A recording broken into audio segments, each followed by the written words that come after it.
Bismillahirrahmanirrahim. Assalamualaikum warahmatullahi wabarakatuh. Bertemu lagi dengan saya, Ibu Rita. Apa kabar anak-anak? Semoga selalu dalam keadaan sehat, tetap semangat dalam pembelajaran, meskipun kita tidak bisa belajar secara tatap muka. Sebelum mengawali pembelajaran, alangkah lebih baiknya kita berdoa terlebih dahulu menurut kepercayaan masing-masing. Berdoa mulai. Berdoa selesai. Nah, sebelumnya masih ada yang ingat tidak materi minggu yang lalu itu mengenai apa? Ya, mengenai neraca saldo dan jurnal penyesuaian. Dan untuk pertemuan yang keempat kali ini, kita akan membahas mengenai kertas kerja. Nah, sebelum masuk ke dalam materi, saya akan menyebutkan tujuan pembelajarannya, yaitu peserta didik mampu memahami penyusunan siklus akuntansi pada perusahaan jasa melalui studi literatur, menjelaskan tentang penyusunan siklus akuntansi pada perusahaan jasa, menganalisis dan menyimpulkan informasi atau data, serta membuat hubungan tentang penyusunan siklus akuntansi pada perusahaan jasa, menjelaskan tahapan pencatatan akuntansi pada perusahaan jasa, menjelaskan tahapan pengikhtisaran akuntansi pada perusahaan jasa, menjelaskan tahapan pelaporan akuntansi pada perusahaan jasa, membuat laporan keuangan yang sederhana pada perusahaan jasa, dan menyajikannya melalui media lisan dan tulisan. Kertas kerja. Kertas kerja merupakan bentuk beberapa kolom yang akan digunakan dalam proses penyesuaian dan penyusunan laporan keuangan. Nah, kertas kerja ini juga berguna untuk meminimalkan kesalahan yang terjadi pada penyederhanaan prosedur dan periode akhir akuntansi, dan dapat disusun kertas kerja atau neraca lajur yang harus disusun dengan baik dan benar. Nah, untuk istilah kertas kerja ini bisa disebut dengan neraca lajur. Tujuan penyusunan kertas kerja yaitu antara lain untuk memudahkan penyusunan laporan keuangan, untuk menggolongkan dan meringkas informasi dari neraca saldo dan data penyesuaian, sehingga merupakan persiapan sebelum disusun laporan keuangan yang formal, dan untuk mempermudah kesalahan yang mungkin dilakukan dalam membuat jurnal penyesuaian. Bentuk kertas kerja.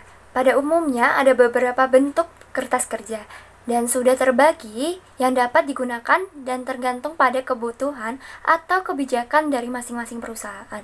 Untuk bentuk kertas kerja ini dibagi ada 4 kelompok, yaitu kertas kerja 6 kolom, yang kedua yaitu kertas kerja 8 kolom, yang ketiga yaitu kertas kerja 10 kolom, dan yang keempat yaitu kertas kerja 12 kolom. Bentuk kertas kerja terdiri dari 6 kolom, 8 kolom, 10 kolom, dan 12 kolom. Dan untuk bentuk kertas kerja 6 kolom itu terdiri dari nama akun, neraca saldo, laba rugi, dan neraca. Dan untuk bentuk kertas kerja 8 kolom itu terdiri dari nama akun, neraca saldo, penyesuaian, laba rugi, dan neraca. Dan untuk bentuk kertas kerja 10 kolom itu terdiri dari nama akun, neraca saldo, penyesuaian, neraca saldo disesuaikan, laba rugi, dan neraca. Dan untuk bentuk kertas kerja 12 kolom itu terdiri dari nama akun, neraca saldo, penyesuaian, neraca saldo disesuaikan, laba rugi, ekuitas, dan neraca. Untuk keterangan masing-masing kolom dalam bentuk kertas kerja 10 kolom itu terdiri dari yang pertama yaitu kolom neraca saldo, diisi dengan data yang diambil dari neraca saldo yang telah dibuat sebelumnya. Yang kedua yaitu kolom penyesuaian. Nah, untuk kolom penyesuaian ini diisi dengan data penyesuaian yang diambil dari jurnal penyesuaian yang telah dibuat sebelumnya. Yang ketiga yaitu kolom neraca saldo, yaitu dalam nilai-nilai akun neraca saldo itu disesuaikan dan diperoleh dari neraca saldo yang telah disesuaikan gitu dengan data dari jurnal penyesuaian. Yang keempat yaitu kolom laba atau rugi, digunakan untuk menampung seluruh akun nominal dari neraca saldo yang sudah disesuaikan. Pada baris terakhir kolom laba atau rugi itu dilakukan perhitungan saldo laba atau saldo rugi. Nah, dalam hal ini juga berlaku ketentuan, yaitu jika sisi debit lebih besar dibandingkan sisi kredit, maka perusahaan itu memperoleh rugi. Saldo rugi di dalam kolom laba atau rugi itu diletakkan pada sisi kredit. Nah, untuk sisi kredit lebih besar dibandingkan sisi debit, maka perusahaan itu memperoleh laba. Saldo dalam laba atau rugi itu diletakkan pada sisi debit. Dan yang kelima yaitu kolom neraca, digunakan untuk menampung seluruh akun real dalam kolom neraca saldo yang sudah disesuaikan dan sejajar dengan baris saldo laba atau rugi pada kolom neraca yang akan diletakkan dalam hal-hal sebagai atau pada saldo laba pada sisi kredit dan saldo rugi pada sisi debit. Langkah-langkah dalam menyusun kertas kerja. Untuk kertas kerja 10 kolom ini lebih banyak digunakan. Di sini saya akan menjelaskan langkah-langkah dalam penyusunan kertas kerja 10 kolom. Yang pertama yaitu menyiapkan terlebih dahulu kertas kerja dan mengisi kolom neraca sisa berdasarkan neraca sisa yang telah disiapkan atau berasal dari saldo yang ada di akun buku besar. Yang kedua yaitu mengisi kolom penyesuaian seakan-akan menjurnal data penyesuaian.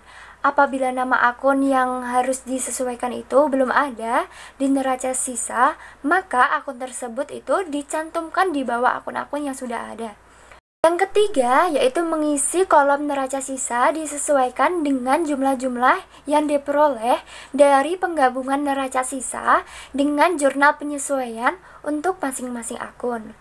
Jika letak sama, maka langsung dijumlahkan. Hasilnya dipindahkan ke kolom neraca sisa yang sudah disesuaikan pada sisi yang sama. Jika letaknya berlawanan, maka diselisihkan. Hasilnya itu dipindahkan ke kolom neraca sisa yang disesuaikan, sesuai dengan sisi yang lebih besar. Yang keempat yaitu memindahkan jumlah-jumlah pada neraca sisa disesuaikan ke kolom laba rugi atau neraca sisi yang sama, yaitu dengan cara untuk segala akun real, yaitu aktiva, berkewajiban dan ekuitas termasuk akun prive dipindahkan ke kolom neraca. Yang kedua yaitu untuk segala akun real yaitu aktiva, kewajiban dan ekuitas termasuk akun prive dipindahkan ke kolom neraca. Untuk segala akun nominal yaitu pendapatan dan beban itu dipindahkan ke kolom laba rugi. Yang kelima yaitu menjumlahkan angka-angka dalam kolom laba rugi. Kemudian kita tuliskan selisih antara jumlah debit dan jumlah kredit di sisi jumlah yang lebih kecil sehingga jumlah debit dan kredit itu sama. Yang keenam yaitu menuliskan kata laba bersih atau rugi bersih ke dalam kolom akun dengan ketentuan jika jumlah debit lebih besar daripada jumlah kredit atau kolom laba rugi sehingga selisihnya itu ditulis di kredit, berarti hasilnya rugi bersih. Nah, jika jumlah kredit lebih besar daripada jumlah debit atau kolom laba rugi sehingga selisihnya itu ditulis di debit, berarti hasilnya laba bersih. Dan cara yang ketujuh yaitu memindahkan laba rugi bersih ke kolom neraca pada sisi yang berlawanan. Yang kedelapan yaitu menjumlahkan kolom neraca sehingga jumlah debit dan kredit itu sama. Kemudian untuk seluruh hasil penjumlahannya yang ada di kertas kerja itu diberi garis 2. Bagaimana untuk pembelajaran hari ini? Cukup mengasihkan bukan? Dan untuk penjelasan dari Ibu, apakah sudah bisa dipahami? Jika ada yang belum dipahami atau ingin bertanya, silakan kalian bisa personal chat Ibu secara pribadi melalui WhatsApp. Kesimpulan, Kertas kerja adalah bentuk beberapa kolom yang akan digunakan dalam proses penyesuaian dan penyusunan laporan keuangan. Nah, kertas kerja ini bisa disebut dengan worksheet atau neraca lajur. Untuk kertas kerja ini juga terdapat tujuan penyusunan kertas kerja, bentuk kertas kerja yang terdiri dari 6 kolom, 8 kolom, 10 kolom, dan 12 kolom, dan terdiri dari langkah-langkah dalam menyusun kertas kerja. Alhamdulillahirrabbilalamin, untuk pertemuan kali ini kita cukupkan sekian. Untuk materi yang selanjutnya kita akan membahas tentang laporan laba rugi dan laporan ekuitas. Dan jika kalian ingin bepergian, jangan lupa kenakan masker, tetap jaga kesehatan, dan tetap patuhi protokol kesehatan. Mohon maaf jika terjadi salah kata atau salah tutur kata. Terima kasih. Wassalamualaikum warahmatullahi wabarakatuh.